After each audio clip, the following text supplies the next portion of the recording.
ठंड में जितनी भी जल्दी उठो लेट ही हो जाता है, मन नहीं करता सुबह का नाश्ता बनाने का। खैर, आज मैं आप लोगों के साथ दो ऐसी रेसिपी शेयर करने वाली हूँ जो बहुत ही टेस्टी होगा, जिसे आप एक बार बनाने का ट्राई करेंगे ना तो बार बार बनाना चाहेंगे। बहुत ही टेस्टी और यमी रेसिपी है। कभी कभी क्या होता है ना, वही बेसिक सा खाना खाकर बोर हो जाते हैं, तो कुछ अलग तरीके से बनाने से खाने का टेस्ट डबल ट्रिपल हो जाता है। तो सबसे पहले मैं बनाऊंगी आज पालक वाली छोले, जो कि बहुत ही टेस्टी और यमी लगती है, खास करके सर्दियों में, क्योंकि फ्रेश फ्रेश पालक आने लगते हैं।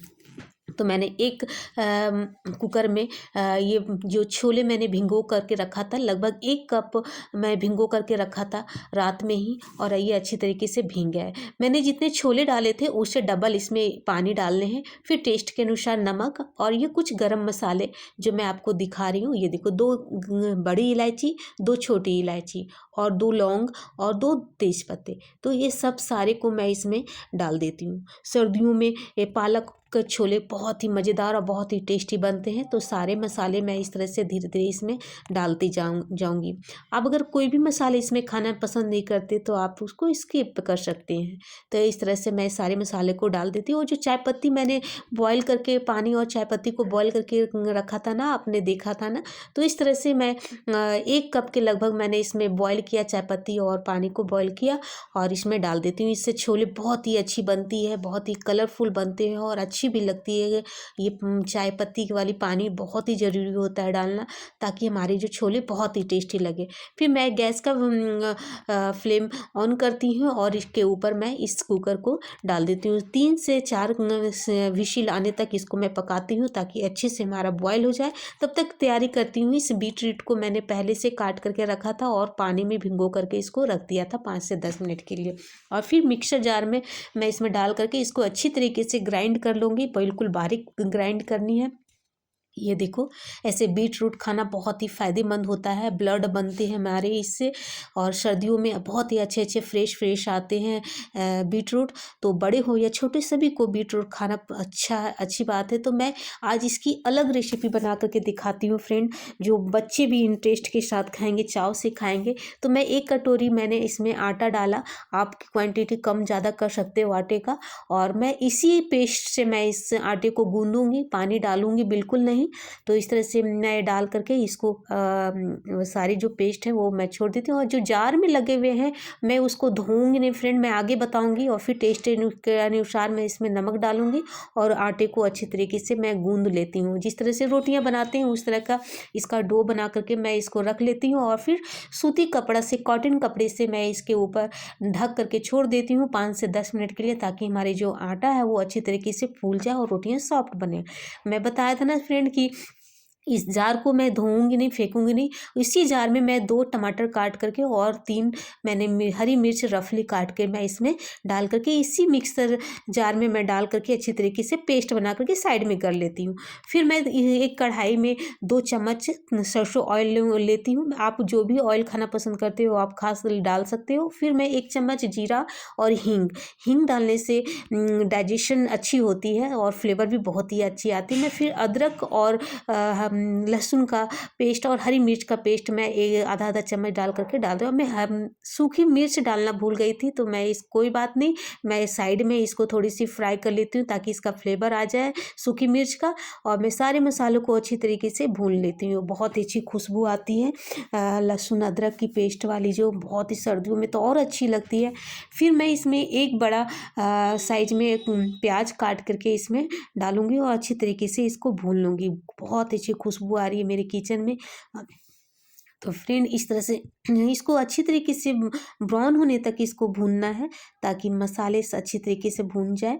जब तक मसाले अच्छी तरीके से ना भूने तो इसकी फ्लेवर अच्छी से नहीं आ पाएगी। तो इस तरह से मैंने अच्छे भून लिया इसको गोल्डन ब्राउन होने तक। और जो पेस्ट बना करके रखा था फ्रेंड टमाटर वाली, ये देखो कितने कलरफुल लग रहे हैं, क्योंकि मैंने बीटरूट को जिस जार में पीसा था उसी जार में मैंने टमाटर और हरी मिर्च को रफली काट करके और इसको अच्छी तरीके से पेस्ट बना लिया। बिल्कुल अच्छी अच्छे डार्क कलर में आ गए। रेस्टोरेंट में इसी तरह से यूज करते हैं तभी जो कलर है वो बहुत अच्छी कलरफुल लगते हैं, कलर बहुत ही डार्क लगते हैं। तो मैंने सारे जो पेस्ट टमाटर का और हरी मिर्च का जो पेस्ट बनाया था इसको इसी तरह से भूंज करके मैं 5 से 10 मिनट के लिए इसको धीमी आंच पे इसको मैं छोड़ देती हूँ। तब तक तैयारी करती हूँ पालक का।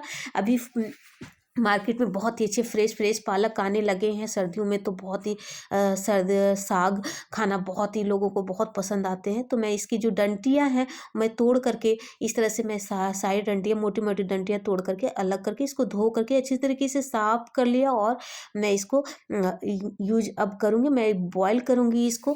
तब तक मैं कढ़ाई में इधर मसाले पक रहे हैं, तब तक मैं इस पालक को मैं बॉयल कर लेती हूँ। बिल्कुल मेरे पानी जो है वो बॉयल हो रही है। अब मैं इसी बॉयल होते हुए मैं पालक को डाल दूँगी। ज़्यादा इसको बॉयल नहीं करना, बस 1 मिनट तक इसको बॉयल करना है। ज़्यादा बॉयल होने से ये हमारे जो पालक है वो काले पड़ जाते हैं। तो मैं इसको बस एक बार डुबकी लगाऊँगी और इसको निकाल दूँगी। तो पालक बहुत ही मज़ेदार लगते हैं। फ्रेश पालक आने लगे हैं मार्केट में। तो इस तरह से मैं इसको छान देती हूँ और ये पानी को मैं फेंकूँगी नहीं। आगे रेसिपी में जब भी पानी की ज़रूरत पड़ेगी तो मैं इसी पानी का यूज करूँगी। फिर ये बिल्कुल मेरी ये पक गई है, बिल्कुल तेल छोड़ने लगे हैं मसाले। आप देख पा रहे फ्रेंड, इस तरह से मैं इसको अच्छी तरीके से चलाऊँगी। और जो जार में जो पानी डाल करके जो बीट रूट का और टमाटर को जो पीसा था उसको धो करके इसमें डाल देती हूँ। जब तक धो करके ना डालो फ्रेंड तो मन ही नहीं भरता। तो मैं इस तरह से डाल करके और फिर मैं इसमें आधा चम्मच हल्दी, आधा चम्मच कश्मीरी लाल मिर्च, आधा चम्मच धनिया पाउडर डाल करके मसालों को अच्छी तरीके से भूनूंगी। बिल्कुल धीमे आंच पे भूननी है ताकि फ्लेवर इसकी अच्छी आ जाए। तो इस तरह से मैं भून करके सारे मसालों, फिर मैं टेस्ट के अनुसार इसमें नमक डालूंगी। नमक थोड़ा कम ही डालूंगी क्योंकि पालक में ऑलरेडी नमक होता है। तो मैं इसमें नमक तो उतनी ही क्वांटिटी में डाल रही हूँ, तो क्योंकि पहले भी छोले में डाला था। तो इस तरह से सारे मसालों को अच्छी तरीके से भून लेनी है। तो इस तरह से मेरी जो कुकर में जो चने को डाला था बिल्कुल अच्छी तरीके से पक गई है। ये देखो मैं हाथों के हेल्प से मैं आपको दिखा रही हूँ, बिल्कुल अच्छी तरीके से पक गई है। और जो कुकर में जो मैंने डाला था खड़े मसाले, आप इसको इस तरह से साइड कर लें ताकि जब आप खाने में खाते टाइम ये हमारे मुँह में थोड़ा दिक्कत ना करे। इसलिए मैं सारे खड़े मसालों को मैं निकाल करके साइड कर लेती हूँ। फिर ये हमारे मसाले हैं वो बिल्कुल पक चुके हैं। अब मैं छोले इसमें डाल देती हूँ। ये देखो बिल्कुल अब इसको चलाऊंगी। थोड़ी मेरी पानी ज़्यादा हो गई थी पर कोई बात नहीं, आप इसको 5 से 10 मिनट के लिए मैं इसको छोड़ देती हूँ। और थोड़ा मैं इस पानी को थोड़ा सूखने डाल देती हूँ। फिर तब तक मेरी जो पालक है वो थोड़ी ठंडी हो गई है। बिल्कुल गर्म में नहीं पीसनी है, थोड़ी ठंडी हो जाए तभी पालक को ग्राइंड करके पीसना है। ये देखो मैं इसको पेस्ट बना करके तैयार करके अलग रख लेती हूँ। और तब तक मैं देखती हूँ कि मेरी ये जो ग्रेवी है वो थोड़ा सा थिक हुई है कि नहीं। तो ये बिल्कुल मेरी कंप्लीट हो गई है। आप देख पा रहे फ्रेंड, बिल्कुल इस तरह से ग्रेवी होनी चाहिए। और मैं जो पालक पीस करके रखा था अब मैं इसमें डाल देती हूँ। ये बिल्कुल कंप्लीट हो गई है।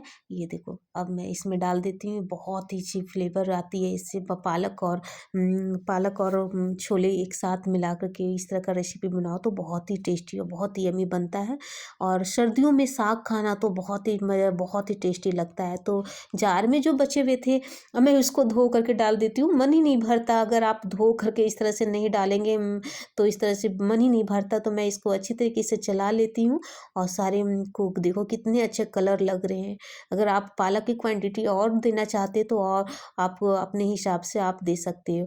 तो इस तरह से सारे को चला लेते हैं। बहुत ही अच्छी इसकी कलर देखो फ्रेंड कितनी अच्छी लग रही है।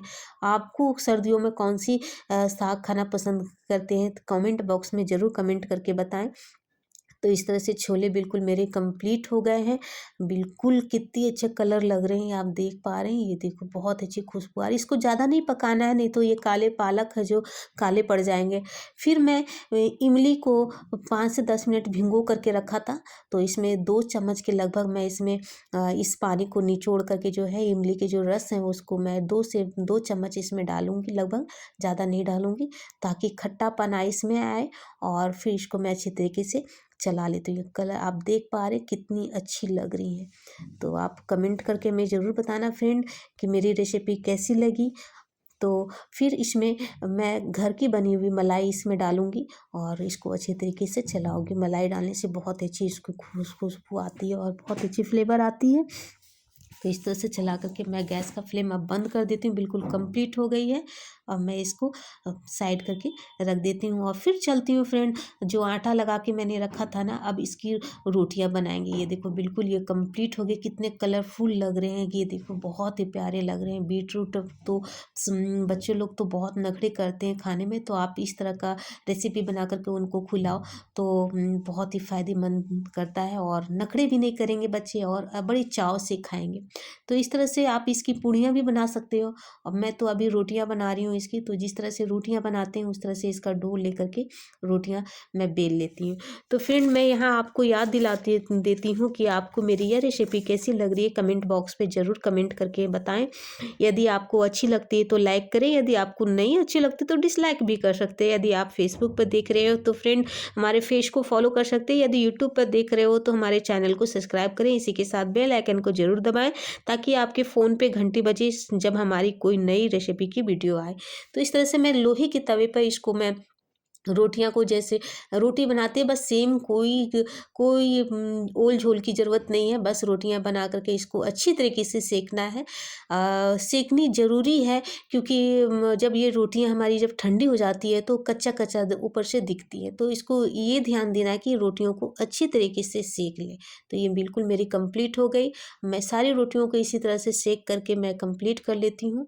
और ये ध्यान देना है फ्रेंड कि रोटियां अच्छी तरीके से सेकनी चाहिए ताकि कच्चापन नज़र ना आए। जब गरम गरम होते हैं तो हमें पता नहीं चलता है रोटियां पकी है कि नहीं, जब जब ठंडी हो जाती है तब पता चलते हैं कि मेरी रोटियां ऊपर से कच्चे कच्चे जैसे लगते हैं। तो इस तरह से मैंने सारी रोटियों को पका करके रख लिया। अब मैं सर्व करके दिखाती हूँ फ्रेंड, ये बहुत ही मज़ेदार बनते हैं। इससे इस तरह की रोटियां आप बना कर आप इसको तेल में भी सेक सकते हो, पूड़ियाँ भी बना सकते हो। रोटियाँ मैंने लेकिन सिंपल रोटियाँ बनाई हैं।